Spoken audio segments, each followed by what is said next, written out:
to the regular meeting of council, Tuesday, September the 6th, 2022, 1:40 p.m. We acknowledge that the town of Kirkland Lake is located in the traditional territories of the Cree and Algonquin peoples and other indigenous peoples whose presence continue to enrich our vibrant community.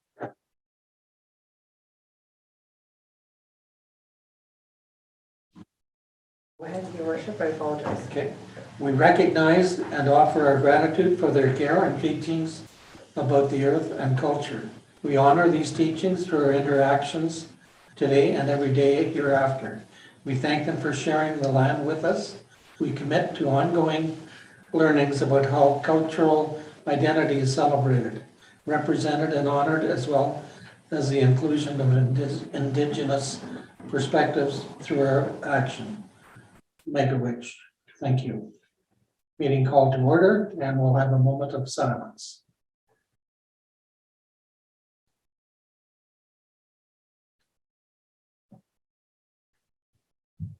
Approval of the agenda. Moved by Councillor Eugene Ivanov, seconded by Councillor Patrick Adams, be it resolved that the agenda for the regular meeting of council held Tuesday, September 6th, 2022 be approved as circulated. All in favor? Motion carried. Any declaration of pecuniary interest? Councillor Owens? Yes, I, Rick Owen, am declaring two deemed pecuniary interests on the agenda meeting dated September 6, 2022. Item numbers are 6.4 and 8.2. My son Brian works for Agneagle Legal. Really noted. Petitions and Your delegations. Worship, Councillor Adams also had his hand raised. Councillor Adams also had his hand raised. Oh, Councillor Adams, sorry. 6.4. 6.4, 8.2, employee of Agnico Eagle.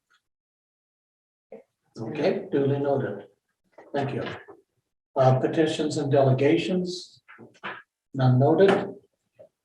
Acceptance of minutes and recommendations. Moved by Councillor Stacy White, seconded by Councillor Lad Chaba, be it resolved that council approve the minutes of the following meeting. Minutes of the regular meeting of council held August 16, 2022. All in favor? Motion carried. Reports of municipal councilors or municipal officers and communications. Item 6.1, waste reduction week. Richard Sherman.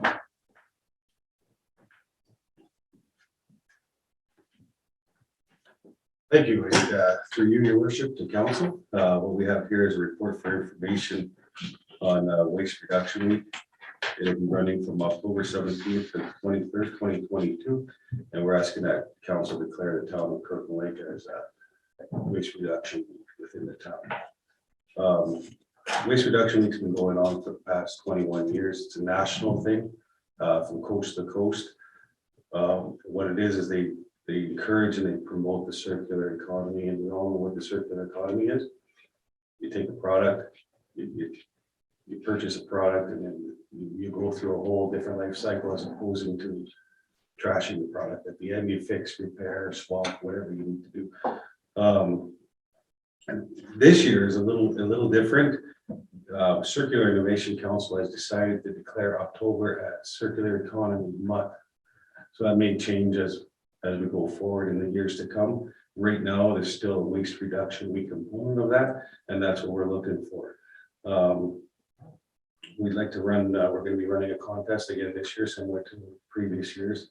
We'll be giving away one large recycling cart each day, Monday to Friday during waste reduction week, for people that chime in on our social media on how they reduce waste, participate in the sharing economy, recycle, all those sorts of things. And if it's a valid entry, then we do a random draw and that person wins a card. Additionally to that, we do have drop-off locations at our landfill site for waste electronics, used tires, scrap metal, we have locations throughout town that collect used household batteries. Now it's important, it's household batteries, not automotive batteries, household batteries. And they, pretty much every department, the library, the complex, physical services, the museum, they all have baskets and drop off points for used batteries, and then we come along and pick them up. All costs for the contest that we're proposing is budgeted for. It works out to about $350 or $70 each, the cards, that's what we sell them for. To run that through Monday through Friday, we budgeted for that. That money will be recorded in our annual data call, which unlocks funding for our recycling programs. By declaring the waste reduction week in town of Kirkland, it does demonstrate that, you know, the importance of waste reduction, repurposing, recycling, and encourages residents and businesses to contribute to the protection of landfill diversions. Is there any questions? None noted. Yep. Moved by Councillor Patrick Adams, seconded by Councillor Stacy White. Be it resolved that report number 2022 DEV 51 entitled Waste Reduction Week 2022 be received for information, and finally that council declare October 17th through to the 23rd, 2022 as Waste Reduction Week in Kirkland Lake. All in favor? Motion carried. Item 6.2, request to purchase 160 Taylor Avenue.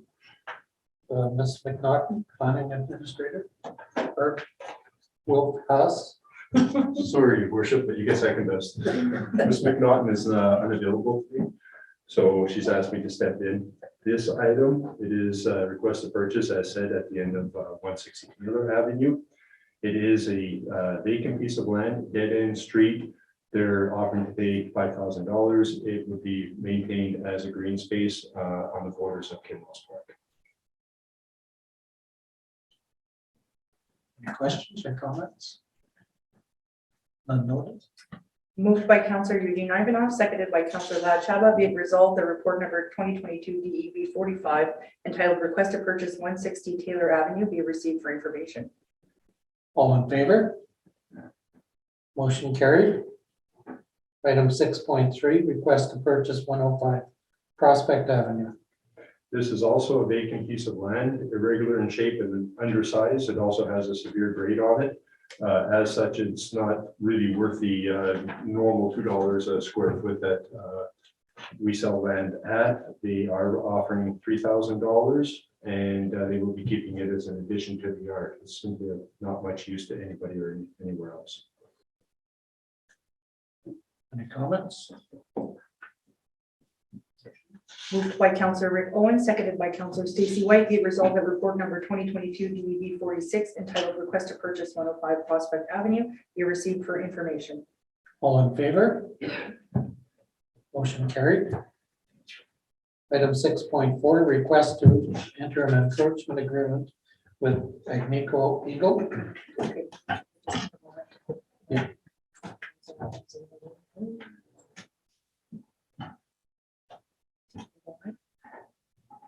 Yeah. This is part of the mine's ongoing operations. They want to install a flow monitoring to determine how their operations would affect the level of water in the creek. It is part of their environmental responsibilities. There is a $210 fee for the encroachment agreement and an $150 annual revenue to the town for the maintenance of that agreement. Comments or questions? None noted. Sure. Moved by Councillor Eugene Ivanov, seconded by Councillor Lad Chaba, be it resolved that report number 2022 DEV 47 entitled Request to Enter into an Encroachment Agreement with Anti-Icing be received for information. All in favor? Motion carried. Just give a moment for the councillors.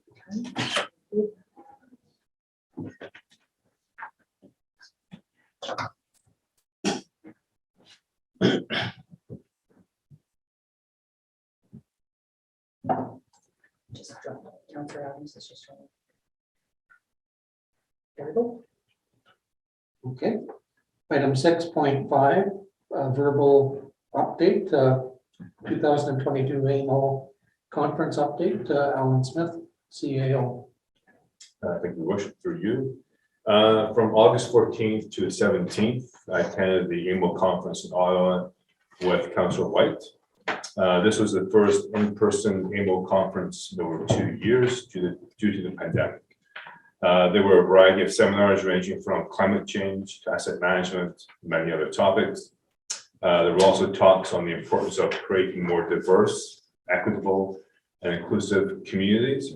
This is where councils can leverage their decision-making authority to create more diverse, equitable, and inclusive communities by directing policy, planning, purchasing, investing, and programming through budgets, setting service standards, corporate policies, public relations, and municipal bylaws. The session on the new mandatory certification for firefighters is also quite informative. Fire services representatives from the Ontario Association of Fire Chiefs reviewed how fire departments of various types can implement training programs to achieve certification, the role of the Office of the Fire Marshal. And I should make a note that Kirkland Lake, our full-time firefighters are certified. It is the volunteers which we have to focus our attention on, and we will be developing a plan for that. Now, although there were a variety of seminars to attend, the conference provided many networking opportunities.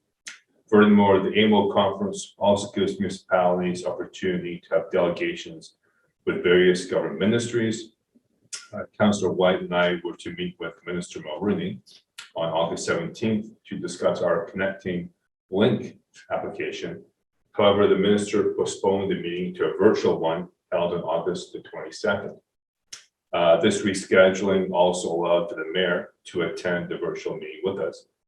During the meeting, we stressed the financial pressures of replacing our infrastructure and the need for support for funding applications like the Connecting Link. Most likely what's going to happen, a representative from Ministry of Transportation will contact us to arrange a site visit regarding the Connecting Link application.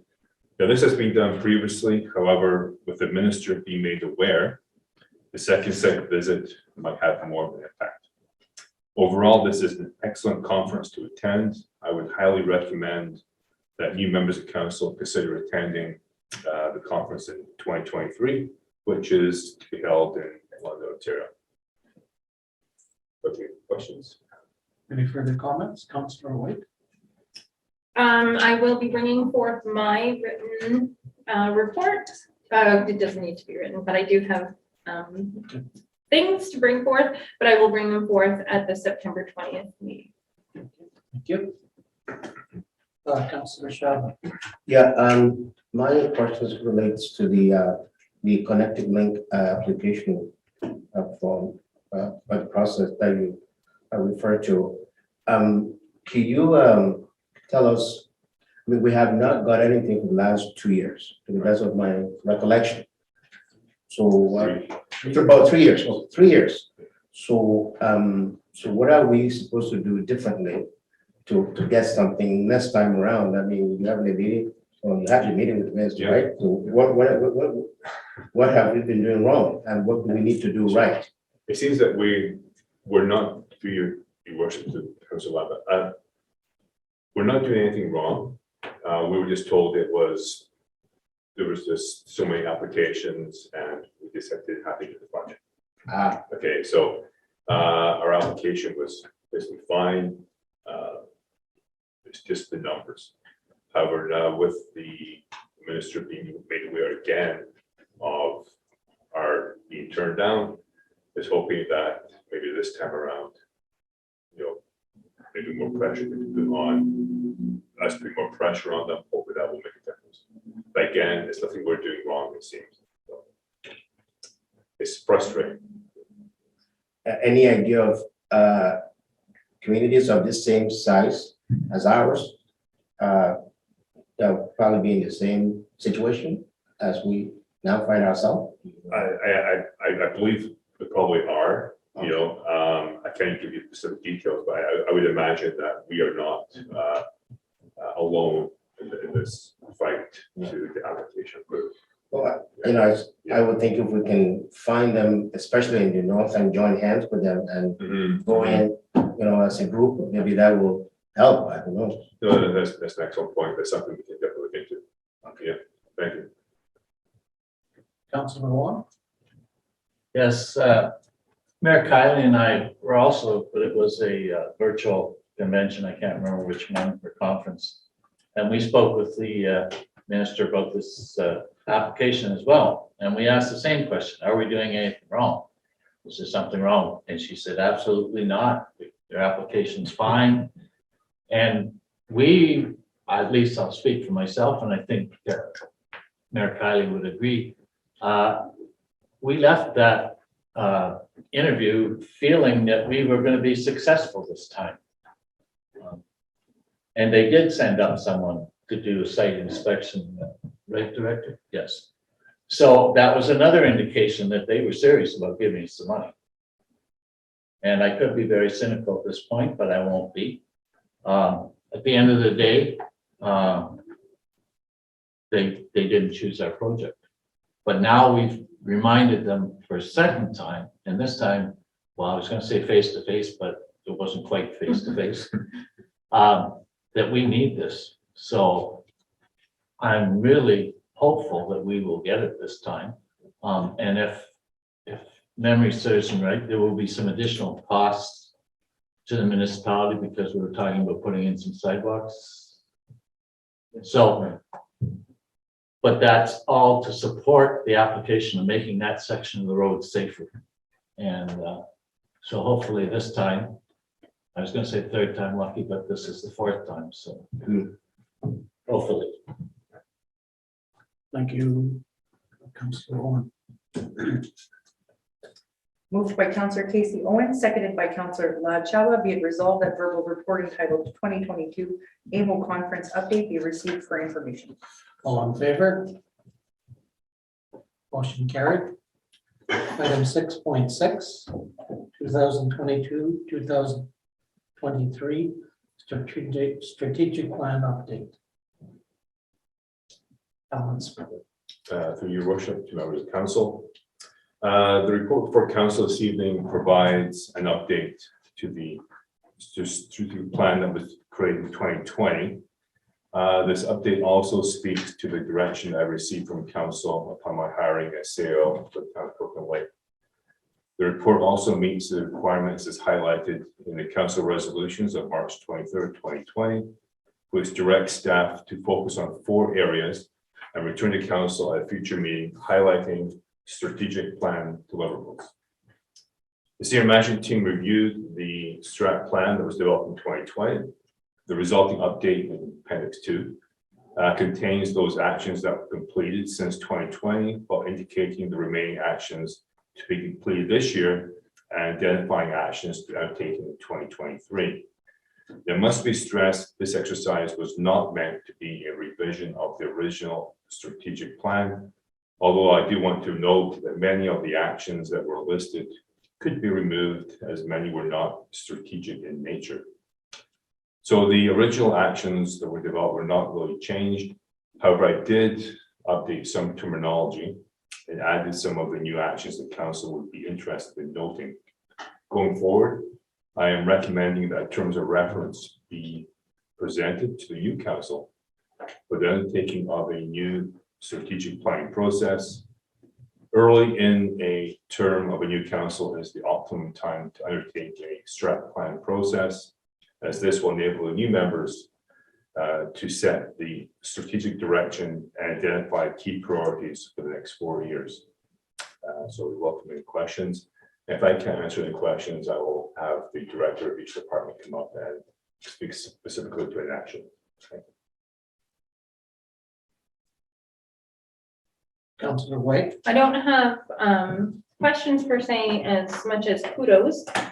First, seeing 70 items completed really speaks to the diligence and strength of our staff. Many times in the past, we've seen commission reports come and fail to have any real action on recommendations, and this has just totally been knocked out of the park. That being said, there is a very lengthy list to be completed for 2023. So next council will definitely have their work cut out for them. And they also have their own priorities to be folded into the next strategic plan. I do want to note, there's so much in the report to do, and I wanted to mention specifically the fleet management, which was championed by Councillor Owen. The recommendations from the Comax Fire Master Plan, that was championed by Patrick Adams. And the engineering planning services for residential development, that was championed by Councillor Latchava. So those are really exciting items. And I just really thank you for bringing this to the end of council. I just think it's a real highlight to end our term. So thank you for that. Thank you, Councillor White. Any further comments? Councillor okay. I know it's a tie, right? No, I just want to say, when I look around the room and I see the team that you have working with you now, compared to the sparse team you had working when we first started council, and the battle it was to get some good, competent, and I look around, there's so many people here that are more than competent. You know, I think you have a team. I think, Alan, I think you have a good team to work with, and I hope that things go well for the next 4 years. Thank you, Councillor Ivanov. Any further comments? Moved by Councillor Patrick Adams, seconded by Councillor Eugene Ivanov. Be it resolved that report number 2022 CAO 005 entitled 2022-2023 Strategic Plan Update be received. And finally, the council direct the Chief Administrative Officer to prepare a draft terms of reference for the development of the strategic planning process for presentation at the next term of council. All in favor? Motion carried.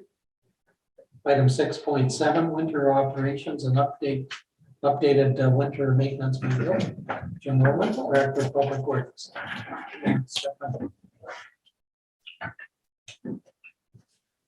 Thank you, Your Worship, through you to council. I've asked Stefan Fortin to sit in this evening, our Manager of Operations and Engineering.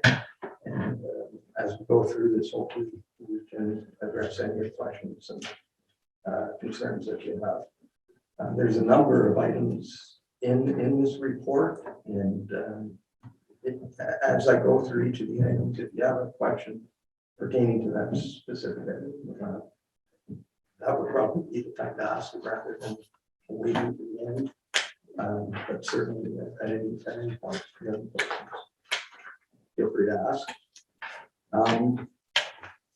Last winter presented us with a number of challenges when it came to winter maintenance. We had an early snow, large snow accumulation, cold weather, equipment breakdowns, and staffing issues related to COVID-19.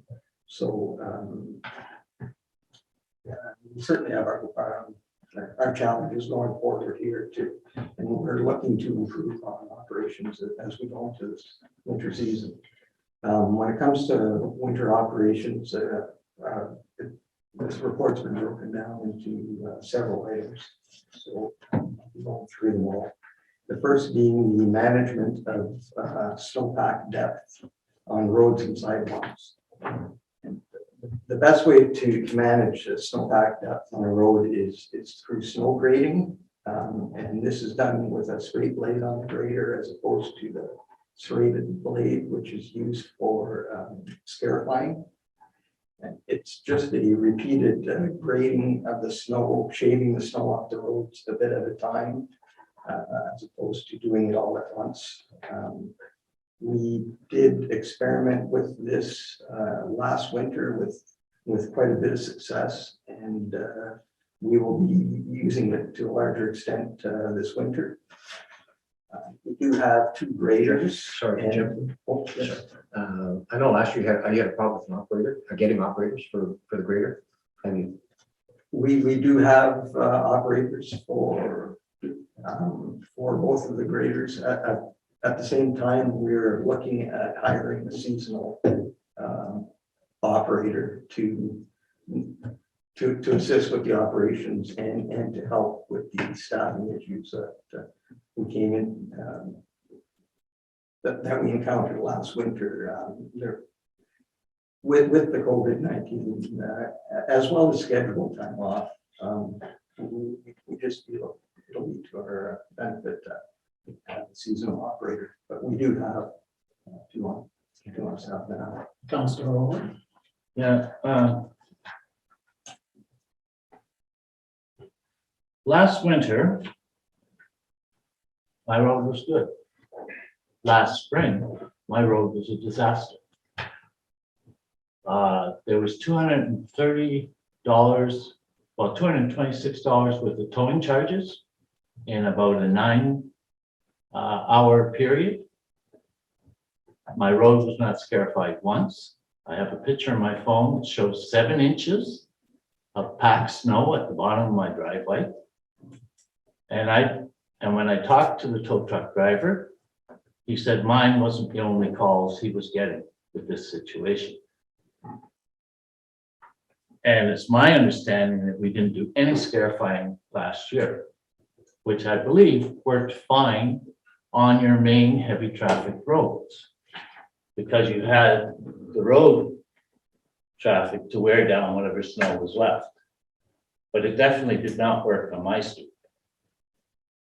And I don't think I want to tell my daughter she has to go and buy a 4-wheel pickup truck if she wants to come and visit me.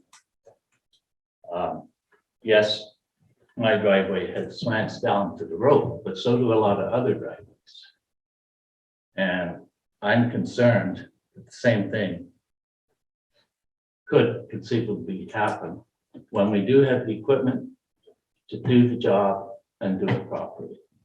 And that's it. We did more road grading last year than we have in the past. Again, we tend to focus on the higher. Yeah, but I pay the same taxes as everybody else in this town. I shouldn't have to be paying a tow truck driver to get in and out of my driveway. That's not, I don't think that's giving our ratepayers the best service that they could have, especially when historically my street has always been scarified. And when it was scarified, I didn't have a problem.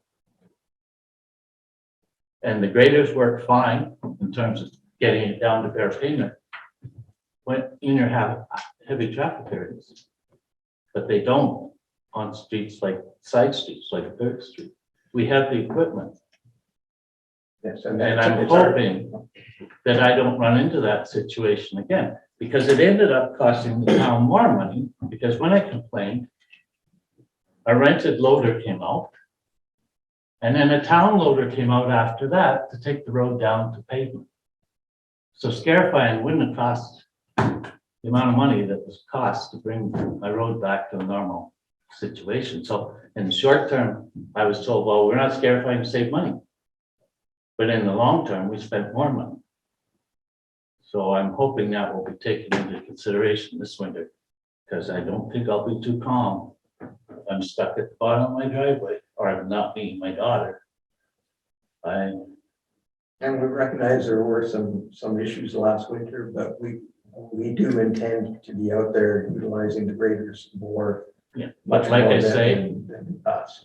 during the winter, with the exception of stuff that's covered under another bylaw, I was very happy with it. I don't want you to think I'm being real critical here. I was very happy with the speed and the quality of the work done. It's just in the spring, if you got 7 inches of hard pack and you got water going underneath, and you got a small front wheel drive car, you've got to slow down to turn into the driveway. And when you're pulling out, you got to stop to change gears, right? So I hope that'll be worked into the plans. Councillor Owens? In one of the previous meetings or previous CEOs, when they brought up the suggestion of buying a second grader, it was to utilize as a mainline plow and not plow with the trucks, which the blade bounces on the snow, versus the grader, which you can put pressure on and you can do a better job right off the bat. Now that we've got two graders, wouldn't it be an opportunity to utilize this, like try it out in certain parts of town where you don't use a truck and you use a grader? To be able to eliminate this need to have to go back a second, third, fourth time to shave snow off the top? Isn't that like, it's done in other municipalities, wouldn't that work here as well? Our supervisors have advised us that because of the topography of our area and because there's a lot of hills and a lot of damaged asphalt, to say at least, it wouldn't be beneficial to try to do it all with a grader because you're gonna end up causing a lot more damage. We need those blades to float on top on our streets. They're very nice and smooth over the winter because they're covered in ice. Yeah, they're the best. Our streets are always the best in the middle of winter, like, That's right. until it goes above zero, then you're screwed. Correct. But Councilor Owens? But we do have streets that have good pavement. Fifth, fourth, third, second, all have excellent pavement. And I'm sure your supervisors know that. So there shouldn't be a problem maintaining those streets so that in the spring, you don't get stuck pulling in or out of your driveway. That's exactly what we're trying to do, is to utilize both graders so that we can shade the road continually.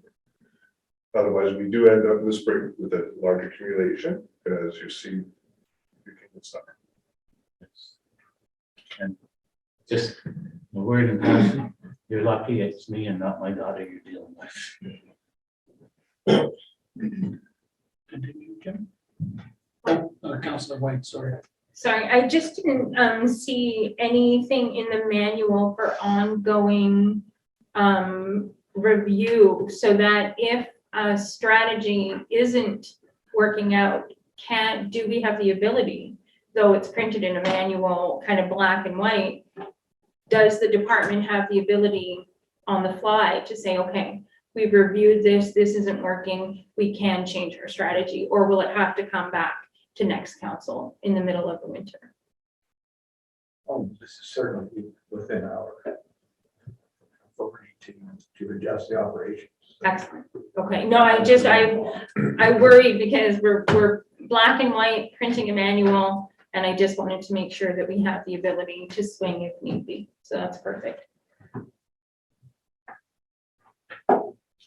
One other item when discussing snowpack is on sidewalks, and we have a newly acquired attachment for our trackless, which will allow us to break up ice and snow accumulation on the sidewalks more effectively.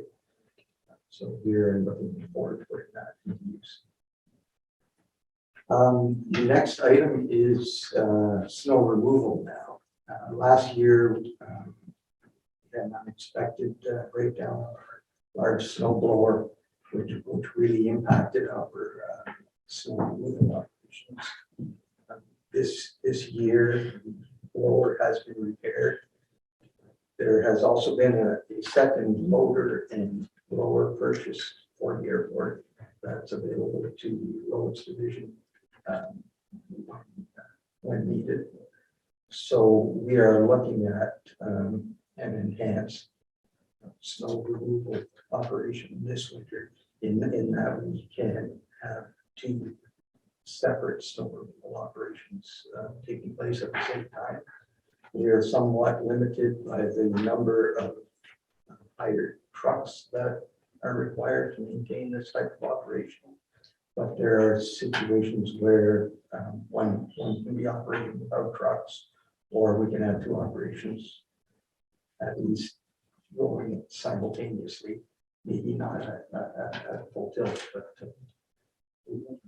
we're confident that our snow removal operations will improve significantly this winter. Councilor Owen? Is the problem with the trucks, is that because the mines are paying much more money than we can afford to pay? I mean, is that, or is it just a lack of contractors?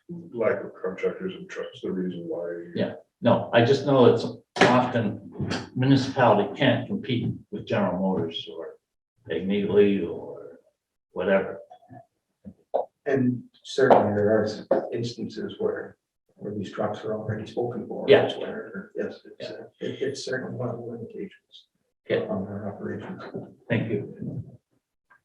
The winter maintenance manual itself, this is the manual that establishes the levels of service for winter operations in town. We're comfortable with the standards and levels of service that are in the manual. We did make some minor edits to it, but nothing significant. So, but we are obligated to bring this forward once a year for approval. So for this winter maintenance manual to be approved.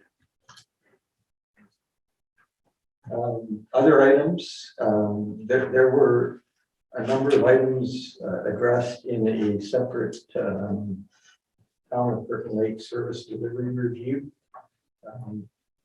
Address those items as well. One was to consider contracted services for winter operations on Government Road. At this time, we're not in favor of that. I believe that it would create conflicts with the union collective agreement that we have in place right now. Does not allow for displacing of workers. And so any type of winter operations on Government Road during regular working hours could be challenged. And certainly, I don't believe that we would see the same level of service by contracting it out. Our staff is able to provide just in time service when required. So at this point, we're not recommending that we contract that work out. Yeah, Jim. I don't think it's against the union contract. 3 years ago, I believe we hired a contractor to do. It was basically the end of Shapi and Swastika, and tried it for a couple of weeks. According to Mr. Williams, it worked out very well. I just question whether we can move in that direction or. It isn't just necessarily snow plowing. There's snow removal. Yeah. This was, Operations that I'm not confident that a contractor could perform the snow removal operations. You wouldn't want to just contract out the plowing portion because then you would be conflicted with us doing the snow removal operations. And certainly during the day, I can see there being trouble. I would think that we would get some pushback from you. This being the primary route that gets addressed. well, I think we can try it for another year, and that's something that the new council can look at if they so desire. Councillor Shabba? Councillor Owens. Yeah, I wouldn't recommend contracting out, and the reason for that has nothing to do with snow removal, it has to do with retention of employees. We are competing with the mines, and I know all too well that we are competing with the mines for the same employees. The mines pay more money, but we have other perks that we can offer, like better benefits, pension plan. So anything right now that would make some of our employees think more about going to the mine instead of staying with the town, I couldn't recommend. And, you say, well, try and get a skilled operator of heavy equipment. We're competing with the mines.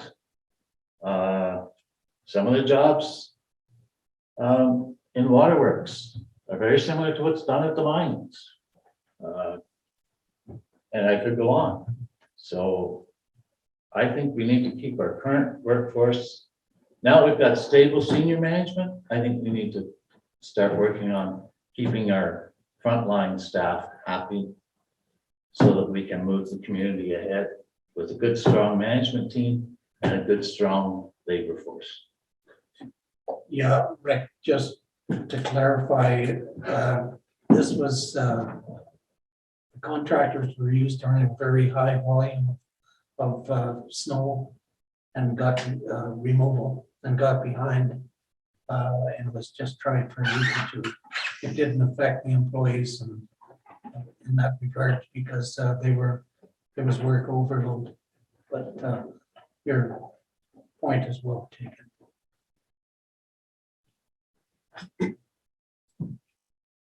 Councilor Shabbat? Yeah, I have two questions. The first one is on icing. Any future consideration given to be using environmentally friendly alternative to salt?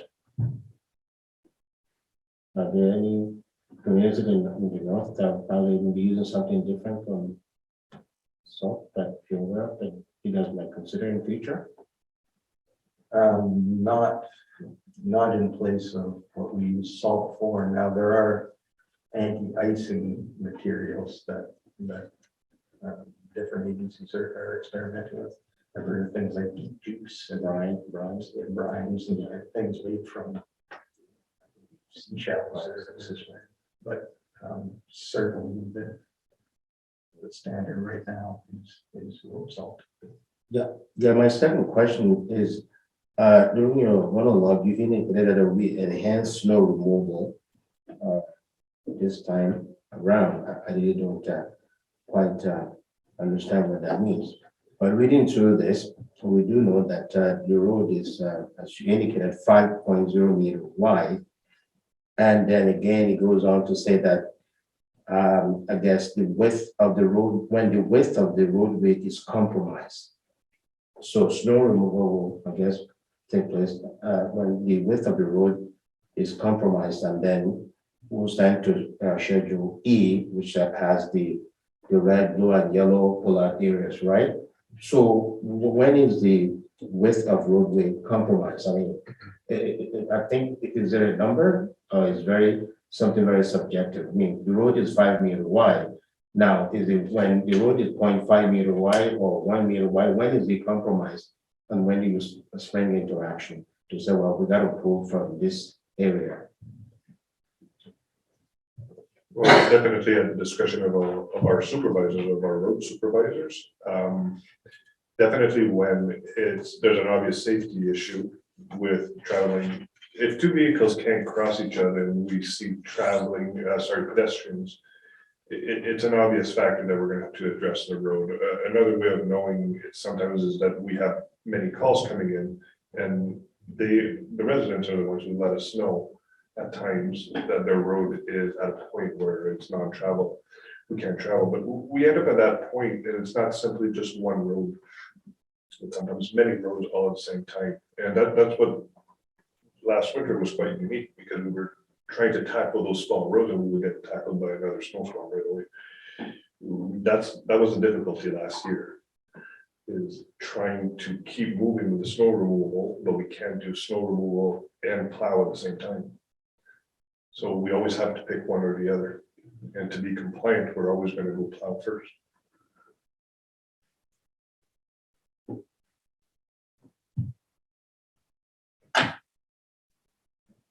Any other questions or comments? Okay, the next item in the service delivery review dealt with the classification of road sections, and what I can say about that is we're in the process of looking at our road sections for proper classification. Until then, we're quite comfortable with the classifications that are identified in the winter maintenance manual. They're more than conservative. We're always allowed to do more than what's required as a minimum. But But with the new radar traffic counters, we're working towards that classification.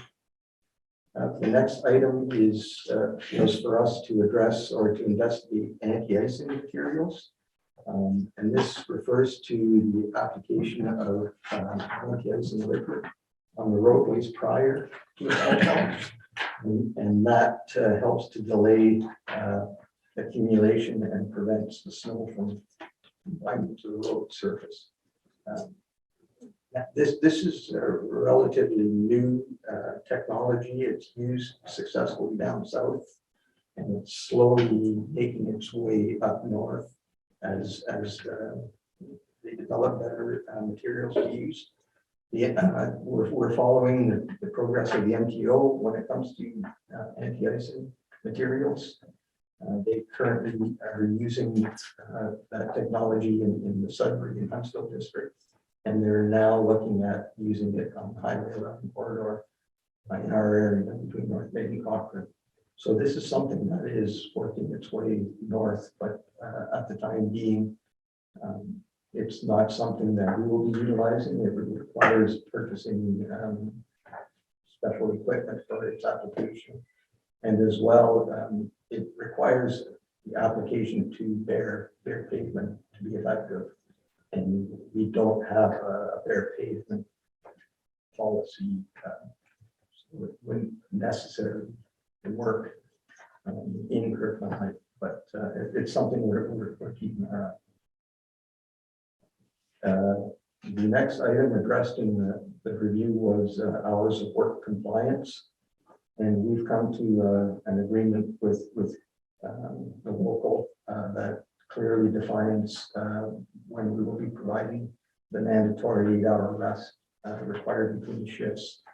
And that's required as per the Employment Standards Act. But at the same time, it does allow for exceptions to deal with emergencies, to ensure continued delivery of essential public services, and to avoid interrupting continuous or seasonal operations. So we believe that we have addressed that issue. The last item that was suggested was to close sidewalks by bylaw that we don't maintain. Now, right now, we identify in the winter maintenance manual the sidewalks that we do maintain. And I believe that by publishing that on the website, that's sufficient by default. Anything that's not on that list, we don't maintain. I don't see the advantage to closing the sidewalks by bylaw. It's not required. And I just believe that it's a bit of a cumbersome process that wouldn't necessarily be as effective as simply publishing which sidewalks we do maintain. Councilor Rowe? Yes, the only reason I brought that to council at the time was because we hired a consultant. And the consultant said we were liable if we did not pass a bylaw that says these sidewalks are not maintained in the winter. Now you're telling me the opposite, and I don't know if we need a legal opinion on this. I suspect we do. What you're saying makes sense to me. It makes absolute sense. We maintain these sidewalks. It's simple. That means you don't maintain the rest. But I'm only going by what the consultant recommended. And so maybe our CAO could get a legal opinion and then we'll know. Because I'm like you, if we're saying we're maintaining these, by inference, we're saying we're not maintaining those. It makes sense. But law doesn't always make sense. So the whole intent is to notify the public. Yeah. The intent is being met, for Yes. sure. Now, should somebody slip and fall and injure themselves on an unmaintained sidewalk, that's, Yeah, I don't, I don't know what's different if it had been closed by bylaw. once the person made aware that it's closed, that's really the issue. So we can do it by bylaw, but as I said, it'd be quite a lengthy list. Well, I prefer we didn't because it's gonna take up a lot of staff time, but I'm concerned about liability that the consultants that we had, so. Pursue that question further. Your worship, yeah, we can make a phone call to our lawyer just so we can advise on the best procedure, but better be the safe side.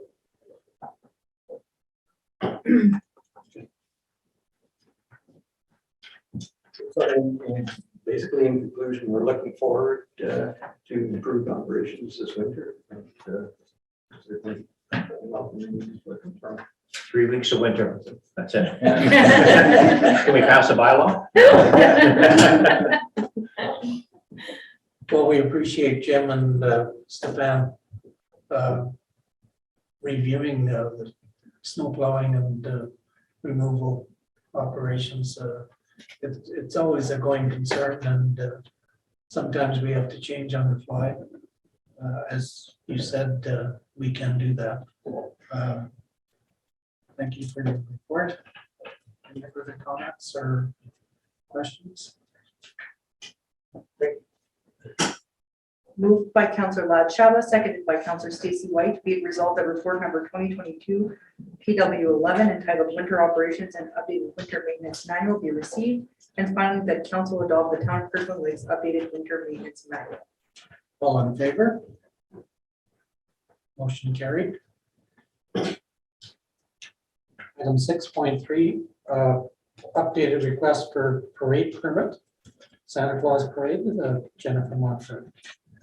Good evening, Your Worship and members of council. Very briefly, the Kirkland Lake District Chamber of Commerce is requesting an amendment to their parade permit as they identified that they had to change their parade date to Saturday, November 26th in order to accommodate their volunteer base. After recirculating for comments, all requested agencies all cited no objections with the amended request. The chamber will be advised to coordinate any road closures with our Public Works Department directly. Subsequently, our Public Works Department will be responsible for providing road closure notices to Kirkland Lake residents on our town social media platforms. And administration foresee no issues with council approving the amendment to this parade permit. Any comments or concerns? Motion. Moved by Councillor Patrick Adams, seconded by Councillor Casey Owens. Be it resolved that report number 2022 CLK 17 entitled Updated Request for Parade Permit Santa Claus Parade be received. And finally, that council direct that the parade permit issued to the Kirkland Lake District Chamber of Commerce be amended to reflect the new parade date being Saturday, November 26, 2022. All in favor? Motion carried. Item 6.9, call for interest, boards and committees of council. Jennifer Montford, municipal clerk. Thank you, Your Worship. So in accordance with council's procedural bylaw, the coordination of a call for citizen volunteers of certain boards and committees must be completed by this Friday as noted in the report. So I bring to your attention that the recommended list put before you is absent of the following. So the 5 that are absent are the Northern College Community Campus Committee, the Youth Council, the Parks and Recreation Advisory Committee, the Property Standards Committee, and the Community Standards Committee. As I briefly noted in the report, it does not appear that there are any established terms of reference for the Northern College Community Campus Committee. And in the absence of clearly defined mandate, roles, and objectives, it's of this administration's view that currently this identifies it as a community committee. Now, historically, council has appointed 2 of its members to this committee. This administration requires additional time to communicate with partners at the college to determine if there were draft terms of reference in motion, and B, if the establishment of this committee overlaps, and if so, how, with the other governance or guidance bodies established by the college. Administration will be seeking the input from the incoming council on their future role. Upon reviewing files, despite the clerk being the committee's recording secretary, it is uncertain when this committee has last met. And due to the pandemic and resignations, there has been very limited participation to various committees of council, including the Youth Council and the Parks and Recreation Advisory Committee. Past and present administration have put out various calls for membership in the last 4 years. The town's youth council has not hosted a meeting since 2020, nor has there been any additional membership. Their terms of reference identify a monthly meeting schedule, and at present, the committee consists of 2 sitting members of council and 1 youth member. The Parks and Recreation Advisory Committee currently have 2 volunteer members and 2 sitting members of council. I think it goes by PRAC as a short form. Terms of reference note that this committee should be meeting at a minimum quarterly. Unfortunately, the last time this committee was able to meet with a quorum was in April 2021. I believe there was 7 meetings that were canceled without quorum. Administration will be seeking input from the incoming council moving forward on these 2 committees prior to making a subsequent call for interest. You will recall earlier this summer that this council received and approved a new governance bylaw for the town's property standards committee and an updated governance bylaw for community standards. Both the property standards and community standards committees have not been addressed in this report, as these committees are established under the authority of the Building Code Act and or the Municipal Act respectively. As per the rules noted in the Statutory Powers and Procedures Act, these are not committees of council, these are quasi-judicial bodies. As such, they are not governed by council's procedural bylaw. So the terms of reference for both these committees are being drafted by staff, as well as a call for interest will be put forth post-inaugural. This is the conclusion of my report, Your Worship, and I welcome questions from council. Bearing in mind that I wasn't here for the last 4 years, my knowledge is only limited to my research. Generally speaking, it's been very difficult to get interested parties in the committees, and some of the committees that we have outlined here have been basically formed by recommendations by council members to specific people to join these particular committees of interest. And I would encourage we possibly do the same thing. It's not being selective in any manner, but encouraging them to apply, because it's a volunteer position and it's tough to get volunteers. So I think we have to use that same approach. We've had some success in the past of doing so. So I would encourage that. Councilor Owen? Yes, I'm concerned that the youth committee is being left off this. I know this is something that Councillor White and Councillor Owens. The sun was out today and I don't have much protection, so champion. I think it's important. I think it's very important to the future of this community. And I think we were, well, not the only council to have done this. We were one of the first. We were the first ones. We were one of the first ones to do this. And I think it's great to get the young people involved early in their years. So maybe they go off to university and come back, or go to college and come back. But at least they get some taste of what looking after the municipality is all about. So I definitely, if we're going to put out an appeal for a membership, I would really like to see the youth committee still included in that. I know Parks and Rec, it had about 11 members at one point during this past term. I'm not sure what's happened there, but we have professional staff that can look after the operations very nicely, no problems. But the youth, that's something I think we need. I really do. And I'm hoping that council will back me on this. I'm just wondering, Rick, if part of the issue was people dropping out of off the committee. We're heading around a 4-year term. I don't think this was total 4 years. It was a couple of years anyway that we've had this committee. They're off to university and getting replacements in the middle of it were a little difficult to to achieve. I don't know if that's part of the problem. Well, I think COVID probably was the And COVID, biggest yeah, killer COVID, of that, yeah. because Definitely. if they're not going in person to school, the last thing they want is more screen time on a committee. So I think COVID, and that's another reason that I forgot to mention, that I think we need to do the youth again. Councillor White. So I do support continuing the youth committee. However, I know it will not be easy to start up with a month and a half of this council. So what had occurred last time was Councillor Owens and I both attended the respective high schools to drum up interest. I think where it floundered was the pandemic. And like Councillor Owens stated, once we lost the ability to meet in person, we lost interest. Yeah. And then with the fluctuations of now we're back in school, now we can't meet, yes, we can meet. It was a very hard sell to get proper committee members again. So I would like to see it possibly start in a new manner for next council, but I think we should leave that to next council. Because I think the parameters in which we function, we could possibly meet as well on their time instead of our time. Because they had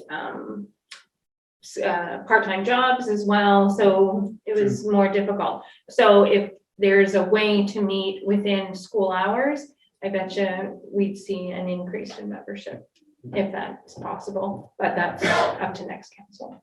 Your worship, if I may. It was always the intent of this administration to just get the statutory and advisory committees right now. Yeah. Only because they're, the terms of reference are all very mixed. And I thought perhaps the youth committee, if it's the will of the new council coming in, we could reconfigure the terms of reference for the youth committee to allow for a more flexible term. So instead of it, I think it's 2 years right now, but perhaps it's an annual term. But yeah, there's, and maybe attending virtually as well as part of another alternative. But right now, at this stage, we're looking for those statutory advisory level committees because of the procedural bylaw.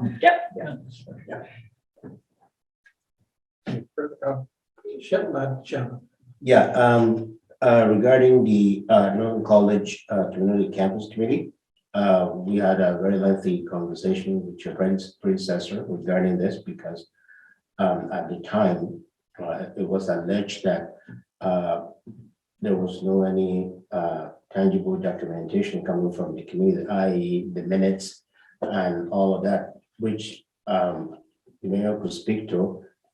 We did put forward terms of reference, and some of the meetings that did take place, we had minutes that were forwarded to Joanne, that was the clerk before me.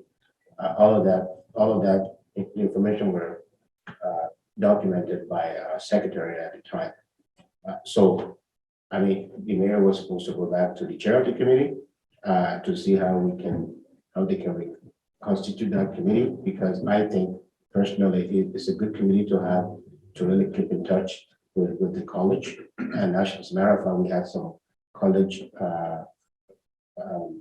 faculty members on that committee, and also the campus manager on that committee. So I'm not too sure what the status will be, but maybe the mayor could speak to that because you are still on that committee. I'm not. Well, I think COVID kind of put a damper on things as far as meetings are concerned. And I got the impression that there was a number of previous faculty on that committee that it got to be a bit of a deep session about the college and how they operate. Had numerous conversations with Dr. Pinner, and she certainly has kept me advised as to the progress that the council or the college is making as far as the improvements in the buildings and housing and other aspects of the operation of the curriculum. I don't know. I guess COVID was the downfall. And whether, I think as Councillor White has mentioned, I think we'll leave it to the next council to decide whether to pursue that committee as a committee of council. That's my recommendations at this time. Worship, if I may, I believe that the representatives from the college will be presenting to council at the next meeting. So, as a Dr. Benner. as a Yeah. delegation. Well, I just don't want to confuse the committee was started by volunteers in the community, and we, as a matter of courtesy, invited the college officials to be part of it. Because, I mean, I don't know where you got the what you're alluding to about us bashing the college. I didn't think that was what was happening. What was happening was to really have a very frank and honest conversation about the status of the college and to see how we can be of assistance to the college, making sure that students stay in our community, you know, retention, housing, and all of that. So it was not the initiative of the college at the outset. It was the initiative of volunteers, some that happened to be ex-Northern College faculty members, which I guess the college despises because we have all the information. We know the ins and outs. Yeah. But it was not something that the college started. So the college would not know how we ran that committee. But once you brought the information forward that the college is not comfortable with some of the retired faculty members of that committee. So one member and myself, we step aside and said, well, you guys can carry on. Well, because there's more work to be done to make sure that that college is sustainable. And then we have a lot of students and all of that stuff, like programs in that college is robust. So that was the intent of us, helping, assisting the college, not in any way, bashing them or say any negative things. I mean, when I tell everybody here, that was not the case. If that was the case, we wouldn't have invited the manager of the campus or any other faculty members. I mean, you don't want to do it that way, you do it discreetly. So this is not something that came from the college. The idea, the committee, was something that came from the community, community volunteer in the community. But not the council, if I may, your worship, right? The council is not the one who established the committee.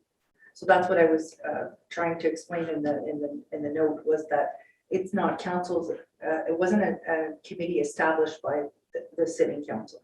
When that was in dispute at the time when this came out, when Megan talked about this, because my understanding that I was not on the council then, that it was established by the council. I mean, we did get all the information and whatnot from Joanne at the time to our committee. So that was our impression. It was established by the council. The council had full support. Well, they approached council to be a member of the committee of council. I think the end result was, I think it has served its purpose, because we definitely are getting more attention from the college, not just monetarily, but with the curriculum and different things. So it has created a good communication process, maybe not necessarily with the committee, but with, there was always a complaint between the college and past council that we didn't support them. I think it opened up the communication process entirely, and it is, she's going to be, Dr. Penner is going to be here next week or next council meeting, but certainly it has had some good side effects from having that committee. I still think it's up to the next council to proceed as they see fit on it. I agree, yeah.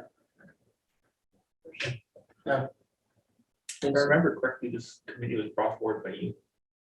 I- By you. Oh, yeah. Yeah, you're the one that brought Yeah. it forward to council. It wasn't, they didn't approach council members, they approached you, or you brought it forward and it Yeah, was something. I can initiative. support it. It was an initiative, the initiative was brought forward by you, Yeah, not council. I agree. I just, due to COVID, I think we kind of lost sight of what their purpose was and the ability to be active as we would like to have been. It kind of fallen off. I think it's going to be. Well, I would say in all fairness to some of the committee members that are now sitting there, I may not be listening to this, they're still waiting for something to happen. So maybe somebody will have to, have a conversation with them and say, well, this was what may happen or may not happen. I don't know, because I'm not on that committee anymore, but I do know we have some members that you know very well. I don't want to be dropping names that are waiting for something to happen. So if we're gonna go ahead with the committee, let it be. We're not gonna go ahead with the committee, let it be.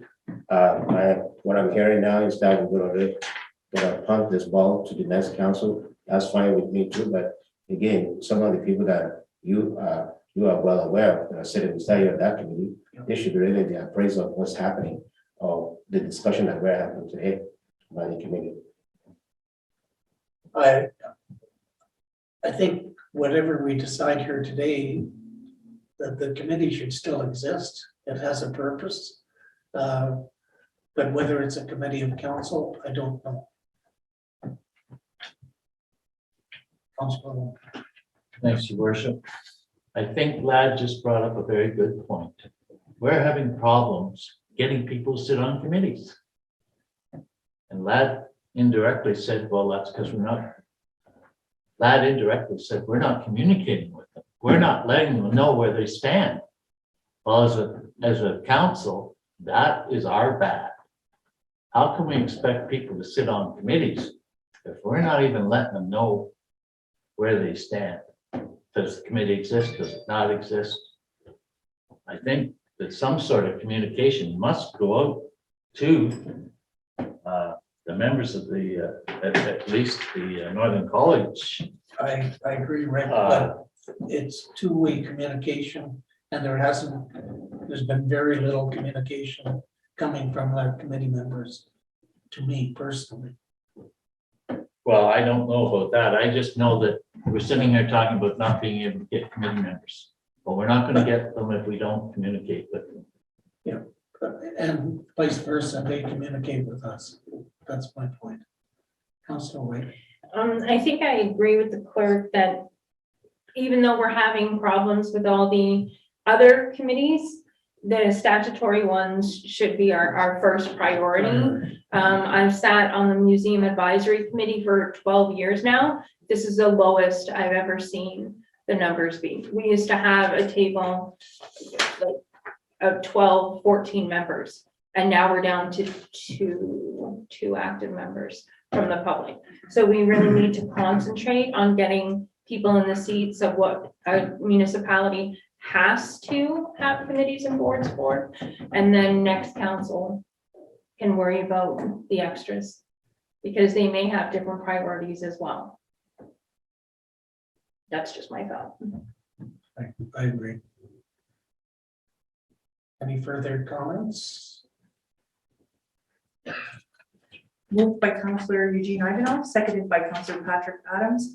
Be resolved that report number 2022 CLK 20 entitled 2023-2026 call for interest, boards and committees of council be received, and that council authorize the call for interest for the following committees excuse me, for the 2023-2026 term of council. 1, Town of Kirkland Lake Museum Advisory Committee. 2, Town of Kirkland Lake Committee of Adjustment. 3, Town of Kirkland Lake Planning Advisory Committee. 4, Tech Pioneer Residents Committee of Management.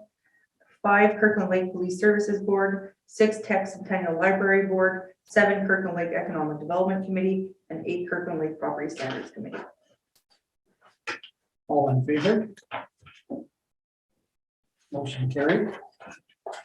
Oh, I apologize, I did not finish the recommendation. Okay. And finally, that the establishment, composition, and call for membership of any subsequent committees for the 2023-2026 term be at the satisfaction of the incoming council. All in favor? Motion carried. Consideration of notices of motion. Item 7.1. Grievance alert system. Councilor White. Do you want me to read it out first? Oh, sure. I'll start by reading the notice of motion. Moved by Councillor Stacy White, seconded by Councillor Casey Owens, whereas council for the town of Kirkland Lake received correspondence from the town of Mattawa requesting changes to the Amber Alert system and create a new alert called the Draven Alert. And whereas the Ontario Amber Alert is a warning system that quickly alerts the public of a suspected abduction of children who are in imminent danger, with the goal to broadcast as much information about the child, the abductor, and suspect vehicles as quickly as possible so that the public can respond with any relevant information that might lead to the child's safe return. And whereas the recent tragic death of 11-year-old Draven Graham showed that the Amber Alert system is flawed when it comes to vulnerable children who can go missing but are not abducted. And whereas it is clear that there needs to be an addition to the alert system to allow for law enforcement to send out an alert for vulnerable children who go missing under circumstances that do not involve an abduction but are a serious risk of injury or death. Now therefore be it resolved, the council for the corporation of the town of Kirkland Lake requests of the Minister of Solicitor General and the Commissioner of the Ontario Provincial Police, as well as the Premier's office, be requested to make the necessary changes to the Amber Alert system and create a new alert called the Draven Alert, which will protect vulnerable children who have not been abducted but are at high risk of danger, injury, or death, and alert the public that they are missing. And finally, that this motion be forwarded to the Association of Municipalities of Ontario, AMO, the Federation of Northern Ontario Municipalities, FNOM, all municipalities within the district of Timiskaming, MP Charlie Angus, Timis James Bay, and MPP John Vantoff, Timiskaming Cochrane. All in favor? Well, She's gonna speak to me. Yeah. Councilor White. so I don't know if there needs really to be that much conversation. It was a very well-written motion that I did not write myself. So thank you to the clerk. But just some kind of tidbits of information. Between 1 to 2% of Canada's population is on the autism spectrum. 1 in 66 children across Canada have autism. There are currently about 135,000 autistic people in Ontario, and it's estimated 40% of people with autism are nonverbal. So that means when a child gets lost in a crowd at the mall, in the woods, etc., they can't tell anybody they're in danger, and they can't even call out for help. So this kind of system is so necessary for those people at risk, those younger youth people that are at risk of wandering off or getting lost and being unable to call for help. I do hope that I do get support. These support motions are a way that municipalities can affect change across the province. And so this is one that I would hope would get support of council. Any further comments? Councilor Owen. Yes, I certainly will support this, and I'll tell you why. One of my children was nonverbal when he was young. And I'll never forget this. We were in a store in Aurelia with high shelves, and he wandered off. And the fear, the anxiety that went through my body to look for that child is something no parent should ever have to do.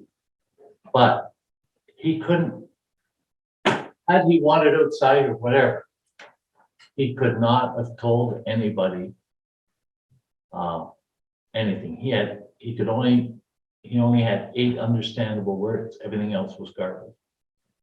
It wasn't autism, it was another. So I can, I strongly support this.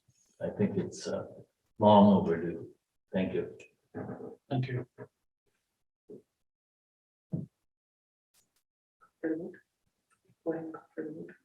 All in favor? Unanimous. 7.2, mandatory fighter certification. Councilor White. Okay, read the motion. Moved by Councillor Stacy White, seconded by Councillor Casey Owens, whereas municipal governments provide essential services to the residents and businesses in their communities, and whereas the introduction of new provincial policies and programs can have an impact on municipalities, and whereas municipal governments are generally supportive of efforts to modernize and enhance the volunteer and full-time fire services that serve Ontario communities, and whereas the Association of Municipalities of Ontario, AMO, believes in principle that fire certification is a step in the right direction. It has not endorsed the draft regulations regarding firefighter certification presented by the province. And whereas municipalities and AMO are concerned the 30-day consultation period was insufficient to fully understand the effects such regulation will have on municipal governments and their fire services. And whereas fire chiefs have advised that the Ontario firefighter certification process will create additional training and new cost pressures on fire services. And whereas AMO, on behalf of municipal governments, in a letter to Solicitor General Jones dated February 25th, 2022, made numerous comments and requests to address the shortcomings in the draft regulations. Now therefore be it resolved that the corporation of the town of Kirkland Lake does hereby support AMO's recommendations, and that the town of Kirkland Lake hereby calls on the Solicitor General of Ontario to work with AMO, municipal governments, and fire chiefs across Ontario to address the concerns raised so that municipalities can continue to offer high-quality services to their communities. And finally, that a copy of this motion be forwarded to the Association of Municipalities of Ontario, AMO, the Federation of Northern Ontario Municipalities, FNOM, the Ontario Small Urban Municipalities, OSUM, and all the municipalities within the Timiskaming District. Can I ask one question? Do the volunteer fire brigade, are they required to be certified as well? Yes, they are. Okay. Yeah. Thank you. So just, yeah, again, I don't think there needs to be much talk about this. It's pretty self-explanatory. As the CAO mentioned, we both attended the learning session about this. What shocked me the most is how much we take our fire services for granted, that they are well-trained at everything they do. And that is not necessarily true at this point. There is no standardization. So in theory, we can support, oh, everybody should be trained equally. However, they didn't, the government did not give enough consideration on how much that will cost and necessarily the levels of what needs to be certified. Because you call the fire department when your cat's in a tree, when somebody's stuck in a ditch, when you need the jaws of life, when there's somebody trapped in rapid moving waters, but not all municipalities will have the needs for that training. So it was really put forth to us that the government needs to listen more to the municipalities and to their fire chiefs. And so this, again, motions like this kind of put the pressure on higher levels of government to make positive changes that will affect each municipality. Because we can't afford it. We just can't, not in its form, not in its current form. Any further comments?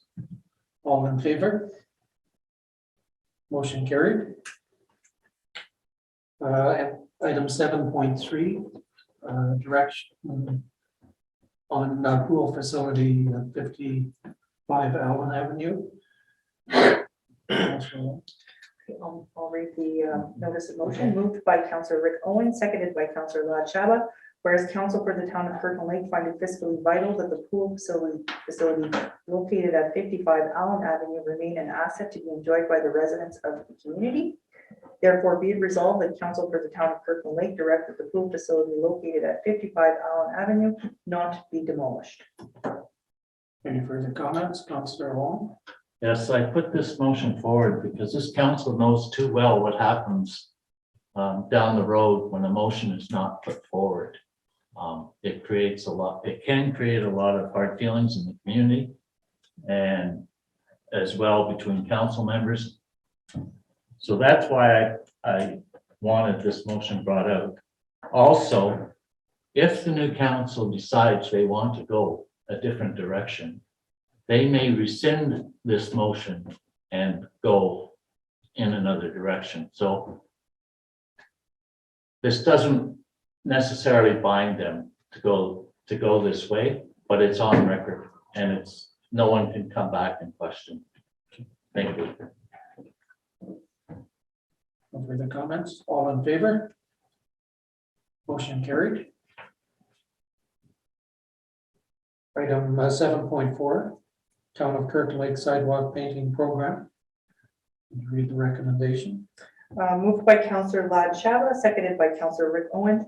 Whereas at its August 16th, 2022 regular meeting, council resolved that sidewalk painting between 21 Prospect Avenue and 13 Government Road West in observance of Pride Month be budgeted for 2023.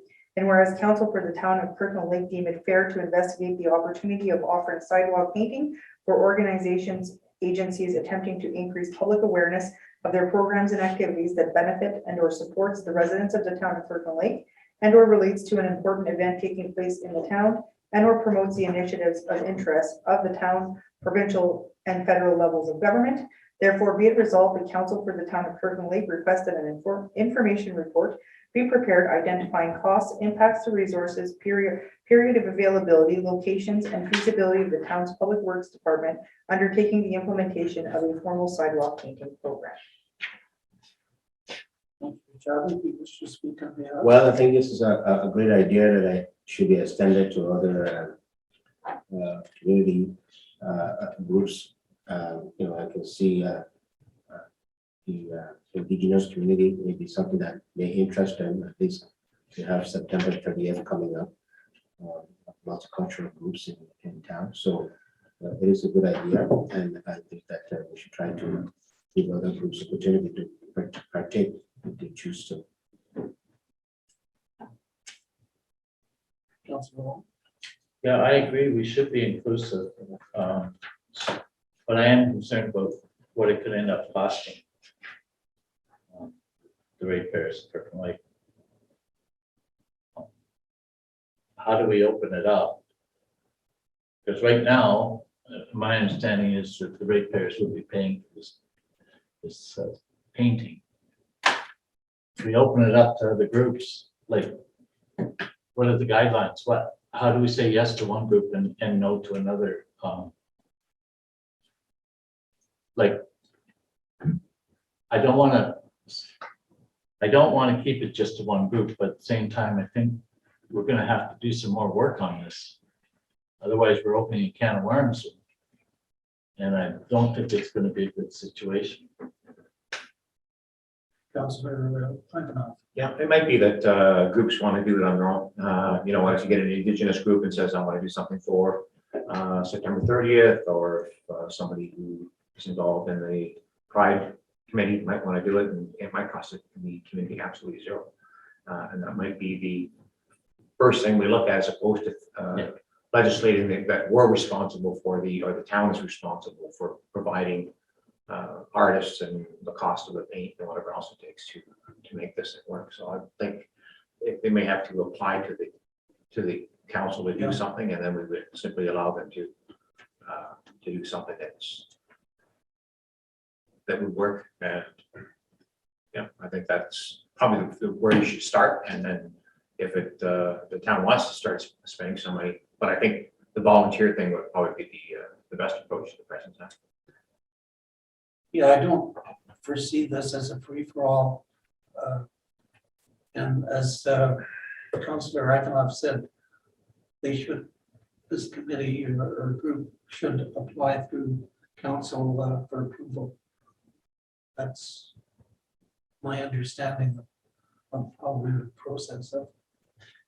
Councilor White. Sorry, it's my understanding that the approval of the painting for Pride in the budget for next year was what triggered the desire to have a formal sidewalk painting program developed. So correct me if I'm wrong, but as it stands now, the town of Kirkland Lake is funding the Pride painting That's correct. within the budget for next year. But we're directing today, the CAO directs staff to bring back an actual formal sidewalk painting program. So in that, these these things will definitely be addressed. Yeah.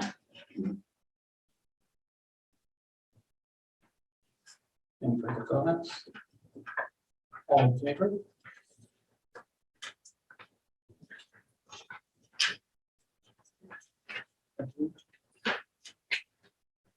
Introduction, reading, and consideration of bylaws.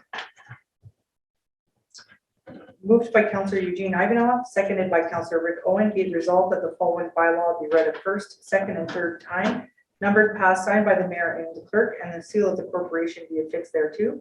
Bylaw number 22071 being a bylaw to amend bylaw 2258 to establish user fees for the corporation of the town of Kirkland Lake, Schedule A. All in favor? Motion carried. You gotta give it a minute, so we have some inputs and outputs.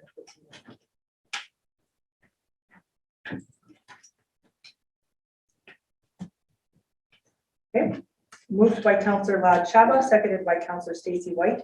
Be it resolved that the following bylaw be read a first, second, and third time, numbered, passed, signed by the mayor and clerk, and the seal of the corporation be affixed thereto. Bylaw number 2272, being a bylaw to authorize the mayor and clerk to execute documents related to an encroachment agreement over a portion of mining claim L2936 with Eco Eagle Mines Limited. All in favor? Motion carried. Okay.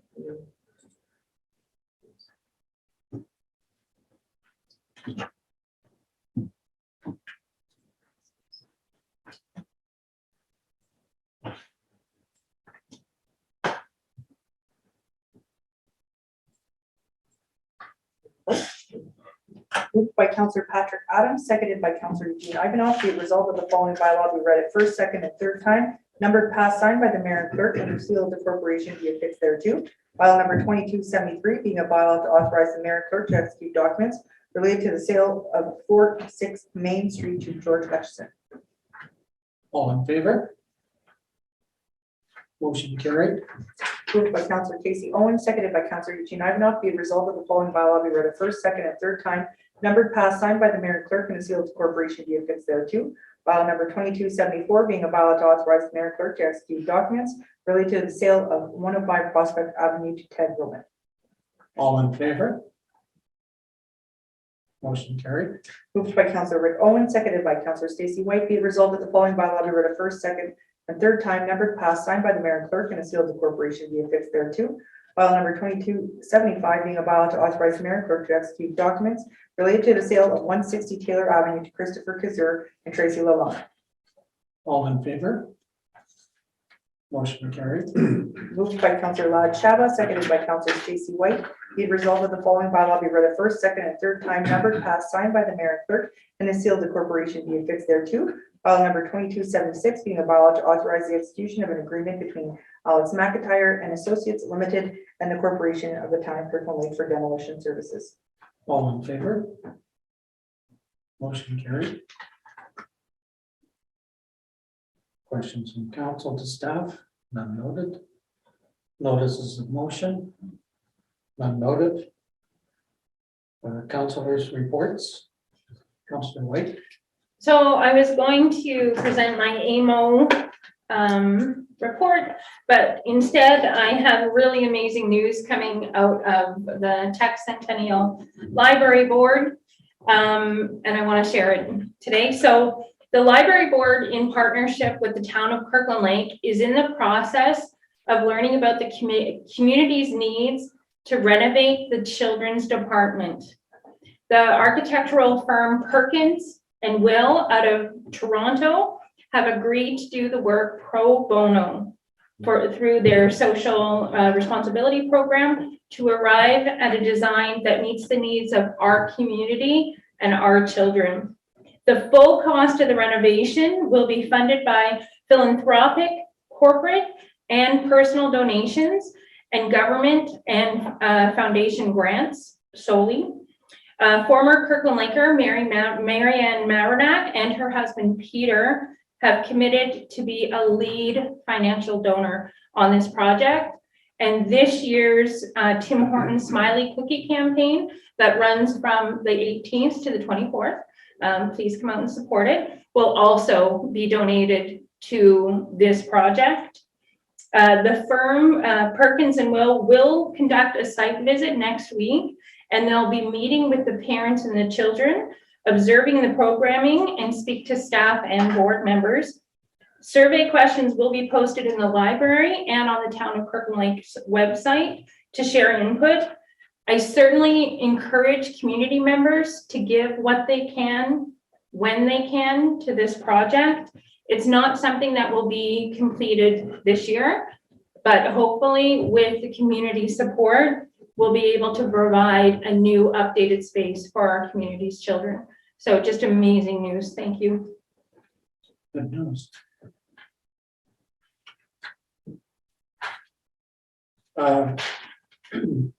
Both Rick and I attended the opioid recognition for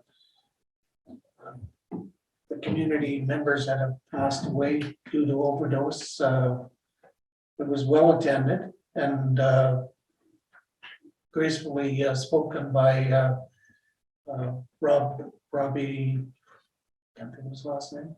Salvation Army. Salvation Army, yeah. They did a great job and was well attended, so it was nice to see for our community. Any further?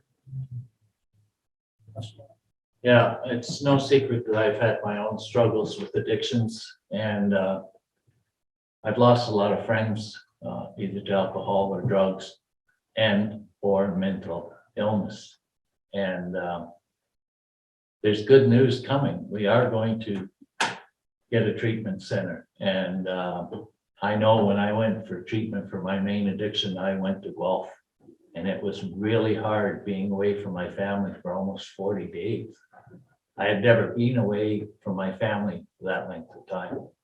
So getting a facility right here, it will be a small facility. I believe it's a 12-bed facility with 2 for basically withdrawal purposes and 10 for residential treatment.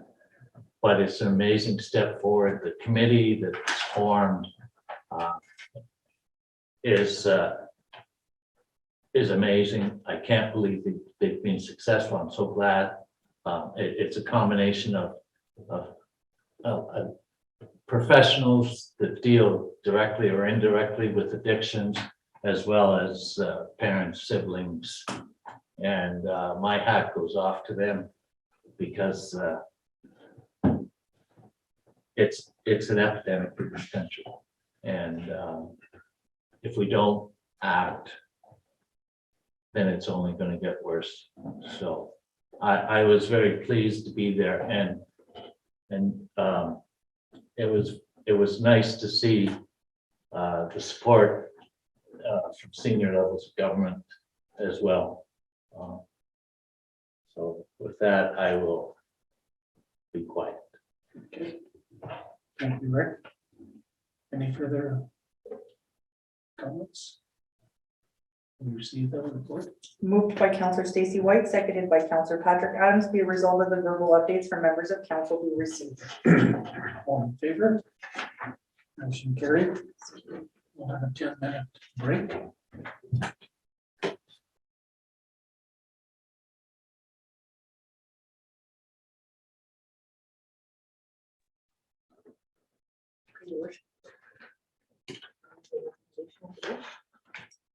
Moved by Councillor Patrick Adams, seconded by Councillor Rick Owen.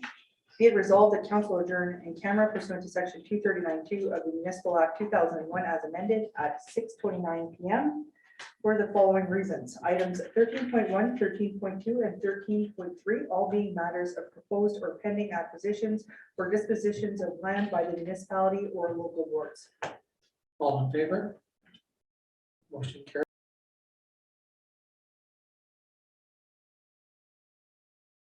Your worship, Matters for discussion from closed session.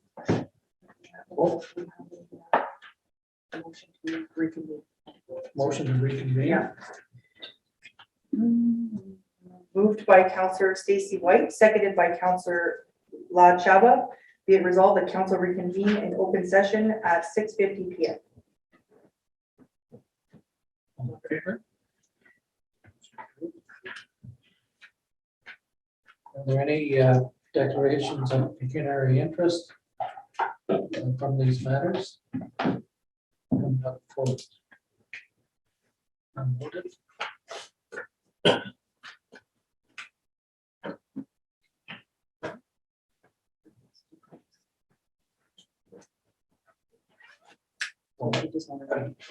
Yeah, request to purchase 62nd Street have been received. Okay, moved by Counselor Stacy White, seconded by Counselor Casey Owens, be it resolved that report number 2022 DEV 48 entitled Request to Purchase 62nd Street be received, and that council approve the sale of land for 62nd Street to 2323008 Ontario Inc. for $12,000, and that council authorize the mayor and clerk to execute the offer to purchase and all appropriate sale documents as may be required. And finally, the council authorize the bylaw of the sale of the property be given 3 readings on September 20th, 2022. All in favor? Motion carried. Confirmation bylaw. Moved by Counselor Patrick Adams, seconded by Counselor Casey Owens. Be it resolved that the following bylaw be read a first, second, and third time, numbered, passed, signed by the mayor and clerk, and the seal of the corporation be affixed thereto. Bylaw number 2277 being a bylaw to confirm the proceedings of council at its meeting held September 6, 2022. All in favor? Carried. Moved by Counselor, sorry, Your Worship. Moved by Counselor Eugene Ivanhoff, seconded by Counselor Vlad Chaba. Be it resolved that this regular meeting of council be now adjourned at 6:52 p.m.